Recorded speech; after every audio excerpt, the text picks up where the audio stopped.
শেরেবাংলা নগরের জাতীয় সংসদ ভবন লুই আই কানের নকশা করা এই বিশাল গম্ভীর কনক্রিটের কাঠামোটি রাতের অন্ধকারে এক অদ্ভুত মায়াবী রূপ ধারণ করে। সাধারণত বছরের এই সময়টাতে অর্থাৎ বাজেট পাশের দিন রাতে এই ভবনের চেহারা থাকে সম্পূর্ণ ভিন্ন। গত ১.৫ দশক ধরে এই দিনটির রাত মানেই ছিল এক রাজকীয় উৎসব। ভবনের বিশাল ডাইনিং হলগুলো আলোয় ঝলমল করত। দামি পারফিউমের গন্ধ, সিল্কের শাড়ি আর ইতালিয়ান স্যুটের ভিড়ে হারিয়ে যেত দেশের সাধারণ মানুষের হাহাকার। ট্রেজারি বেঞ্চের মন্ত্রী, বিরোধী দলীয় নেতা, সরকারের ঊর্ধ্বতন আমলা আর রাষ্ট্রের তথাকথিত জ্যেষ্ঠ সাংবাদিকদের পদচারণায় মুখরিত থাকত চারপাশ। পরিবেশন করা হতো দেশের সবচেয়ে দামি আর সুস্বাদু সব খাবার। কারণ প্রতি বছর বাজেট পাশের দিন রাতে অর্থ মন্ত্রণালয়ের আয়োজনে এই সংসদ ভবনে অনুষ্ঠিত হতো এক ঐতিহ্যবাহী নৈশভোজ। কিন্তু আজ রাতের চিত্রটা সম্পূর্ণ উল্টো। সংসদ ভবনের সেই বিশাল ডাইনিং হল আজ অন্ধকার। সেখানে কোনো আলোর ঝলকানি নেই, কোনো উৎসবের আমেজ নেই কোনো দামি খাবারের সুবাস। আজ সেখানে বিরাজ করছে এক অদ্ভুত গুমট এবং পবিত্র নিস্তব্ধতা। কারণ আজ থেকে এই ঐতিহ্যবাহী নৈশভোজের কফিনে চিরতরে পেরেক ঠুকে দেওয়া হয়েছে। প্রধানমন্ত্রী তারেক রহমান অত্যন্ত শান্ত কিন্তু ইস্পাত কঠিন এক নির্দেশে এই বহু বছরের পুরনো রীতি বাতিল করে দিয়েছেন। তিনি বুঝিয়ে দিয়েছেন যে দেশের সাধারণ মানুষ বাজারের ব্যাগে হিসাব মেলাতে গিয়ে ঘাম ঝরায়, সেই দেশের জনপ্রতিনিধিদের জনগণের ট্যাক্সের টাকায় রাজকীয় নৈশভোজ করাটা কোনো ঐতিহ্য হতে পারে না। ওটা হলো এক চরম অসভ্যতা। এই নিস্তব্ধ রাতটি কোনো সাধারণ রাত নয়, এটি হলো রাষ্ট্রের শিরা উপশিরায় জমে থাকা এক পুরনো বিলাসী প্রেতাত্মার মৃত্যুর রাত। এই নৈশভোজ বাতিলের খবরটি যখন প্রথম সংবাদ মাধ্যমের কানে পৌঁছালো তখন অনেকেই চমকে গিয়েছিলেন। প্রধানমন্ত্রীর অতিরিক্ত প্রেস সচিব আতিকুর রহমান রুমন সংবাদ মাধ্যমকে এই তথ্য নিশ্চিত করেন। তিনি জানান, বাজেট পরবর্তী ঐতিহ্যবাহী নৈশভোজ বাতিল করা হয়েছে। হিসাব করে দেখা গেছে শুধুমাত্র এই এক রাতের একটি নৈশভোজের পেছনে রাষ্ট্রের খরচ হতো প্রায় ৫০ লাখ টাকা। ৫০ লাখ টাকা হয়তো রাষ্ট্রের বিশাল বাজেটের তুলনায় খুব ছোট একটি সংখ্যা, কিন্তু অর্থনীতির ভাষায় এবং একটি রাষ্ট্রের মনস্তত্ত্বে এই ৫০ লাখ টাকার অনেক মূল্য। ৫০ লাখ টাকা দিয়ে হয়তো দেশের প্রত্যন্ত অঞ্চলের কয়েকটি জরাজীর্ণ স্কুল পুনর্নির্মাণ করা যায়, হয়তো কয়েক হাজার হতদরিদ্র মানুষের জন্য বিনামূল্যে ওষুধের ব্যবস্থা করা যায়। অথচ গত ১৫ বছর ধরে এই ৫০ লাখ টাকা প্রতি বছর স্রেফ একদল ক্ষমতাবান মানুষের পেট পূজার জন্য ডাস্টবিনে ফেলে দেওয়া হতো। প্রধানমন্ত্রী তারেক রহমান যখন এই ফাইলটি হাতে পান তিনি এক মুহূর্তও ভাবেননি। তিনি তার লাল কালির কলম দিয়ে এই বরাদ্দের উপর সোজা একটি ক্রস চিহ্ন এঁকে দেন।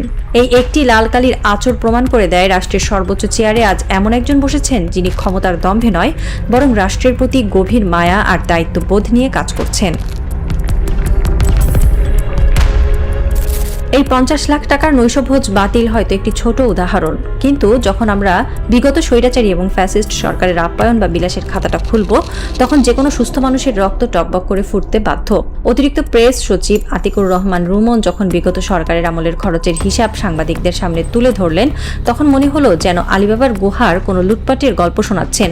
বিগত ফ্যাসিস্ট প্রধানমন্ত্রী শেখ হাসিনার আমলে প্রধানমন্ত্রীর কার্যালয়ে কর্মকর্তা কর্মচারীদের আপ্যায়ন খাতে প্রতি বছর ব্যয় হয়েছিল ৩০ থেকে ৫০ কোটি টাকা। ভাবতে পারেন ৩০ থেকে ৫০ কোটি টাকা শুধু চা, কফি, বিস্কুট আর দুপুরের খাবারের পেছনে। এখানেই শেষ নয়, এই নিয়মিত ব্যয়ের বাইরেও দেখা গেছে প্রতি বছর ১০ থেকে ১২ কোটি টাকা অতিরিক্ত খরচ করা হয়েছে। যেমন ২০১৮-১৯ অর্থ বছরে কেবল এই আপ্যায়ন খাতে খরচ হয়েছিল ৩০,২,৯৭,০৩৫ টাকা।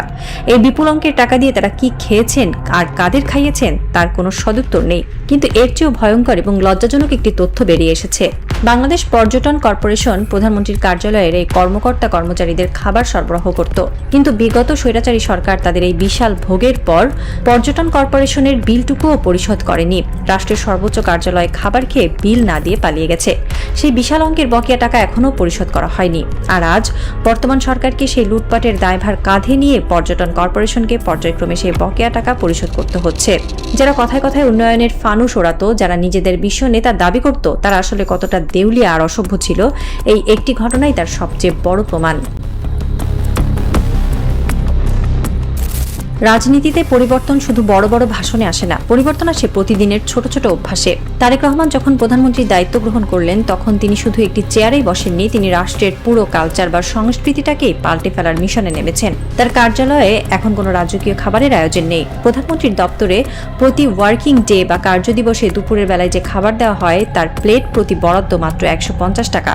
হ্যাঁ, 150 টাকা। যে অফিসে কিছুদিন আগেও বছরে 55 কোটি টাকার খাবার দেওয়া হতো, সেখানে আজ একজন প্রধানমন্ত্রী এবং তার স্টাফরা মাত্র 150 টাকার প্লেটে দুপুরের খাবার খাচ্ছেন।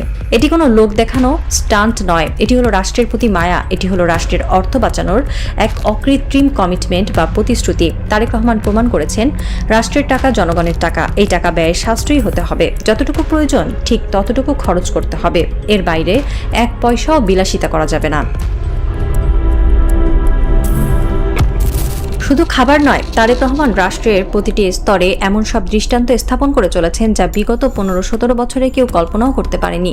বিগত স্বৈরাচারী সরকারের আমলের প্রধানমন্ত্রী বা কোনো মন্ত্রী যখন বিদেশে যেতেন, তখন তাদের সফর সঙ্গী হতো বিশাল এক বহর, শত শত চামচা, ব্যবসায়ী, তোষামোদকারী, সাংবাদিক আর দলীয় ক্যাডার নিয়ে তারা বিদেশ সফরে যেতেন। সেই সফরের পেছনে রাষ্ট্রের কোটি কোটি ডলার খরচ হতো। কিন্তু তারেক রহমান যখন সম্প্রতি চীন এবং মালয়েশিয়া সফরে গেলেন, তখন তার সফর সঙ্গী ছিলেন মাত্র 26 থেকে 27 জন। অতিরিক্ত প্রোটোকল, সাইরেন বাজিয়ে রাস্তা বন্ধ করা আর বিশাল বহর নিয়ে ঘুরে বেড়ানোর সেই জমিদারি প্রথা তিনি চিরতরে ডাস্টবিনে ছুঁড়ে ফেলেছেন। তিনি বুঝিয়েছেন, একজন প্রধানমন্ত্রী কোনো রাজা বা সম্রাট নন, তিনি রাষ্ট্রের প্রধান সেবক। তার কাজ হলো নীরবে শৃঙ্খলার সাথে রাষ্ট্রের কাজ করে যাওয়া, জনগণের টাকা উড়িয়ে বিদেশে পিকনিক করা নয়।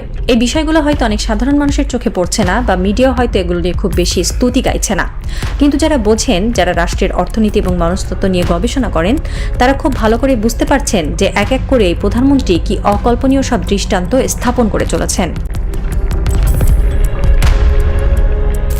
বিগত স্বৈরাচারী সরকারের আমলে এই দেশে একদল অলিগার্ক বা লুটেরা মাফিয়া জন্ম নিয়েছিল। তারা ভেবেছিল সরকার বদলালেও সিস্টেম বদলাবে না। তারা ভেবেছিল নতুন সরকার এলেও তারা হয়তো আবার নৈশভোজের আসরে বসে কোটি টাকার টেন্ডার বাগিয়ে নেবে। কিন্তু বাজেট পরবর্তী ওই নৈশভোজ বাতিলের নির্দেশটি তাদের বুকে আক্ষরিক অর্থেই শেল হয়ে বিঁধেছে। তারা বুঝতে পারছে এই সরকারের সাথে বসে আর পিকনিক করা যাবে না। এই সরকারের প্রধানমন্ত্রী যখন নিজে 150 টাকার প্লেটের খাবার খান, তখন তার সামনে গিয়ে হাজার কোটি টাকার দুর্নীতির ফাইল পাশ করানো কোনোভাবেই সম্ভব নয়। তারেক রহমানের এই ছোট ছোট পদক্ষেপগুলো আসলে লুটেরাদের জন্য এক বিশাল মনস্তাত্ত্বিক আঘাত। তিনি সিস্টেমটাকে ভেতর থেকে শোধন করছেন। তিনি প্রমাণ করে দিচ্ছেন, জনগণের অর্থের, রাষ্ট্রের অর্থের সৎ ব্যবহার করতে হবে, কোনোভাবেই অপচয় করা যাবে না, অপব্যয় করা যাবে না। রাত গভীর হচ্ছে। শেরেবাংলা নগরের জাতীয় সংসদ ভবনের ডাইনিং হলটি আজ পুরোপুরি অন্ধকার। কিন্তু এই অন্ধকার কোনো হতাশার অন্ধকার নয়। এই অন্ধকার হলো একটি জাতির নতুন করে জেগে ওঠার প্রস্তুতি। হাজার কিলোমিটার দূরে, হয়তো লন্ডনে বা দুবাইয়ে বসে থাকা সেই পলাতক স্বৈরাচারীরা আজ রাতে ঘুমাতে পারছে না। তারা হয়তো ভাবছে যে রাজপ্রাসাদ তারা জনগণের রক্ত চষে বানিয়েছিল, আজ সেই রাজপ্রাসাদে বসে একজন মানুষ কিভাবে এতটা নির্লিপ্ত, কতটা সাশ্রয়ী হতে পারে। একটি রাজনৈতিক এবং মনস্তাত্ত্বিক থ্রিলার আজ তার সবচেয়ে রোমাঞ্চকর ক্লাইম্যাক্সে এসে দাঁড়িয়েছে। দাবার বোর্ডে তারেক রহমান তার অত্যন্ত ধীর কিন্তু মরণঘাতী চালগুলো চালছেন। তিনি কোনো ফাঁকা বুলি আওড়াচ্ছেন না। তিনি শুধু নিজের কাজ দিয়ে প্রমাণ করে দিচ্ছেন যে তিনি একটি নতুন বাংলাদেশের রূপকার।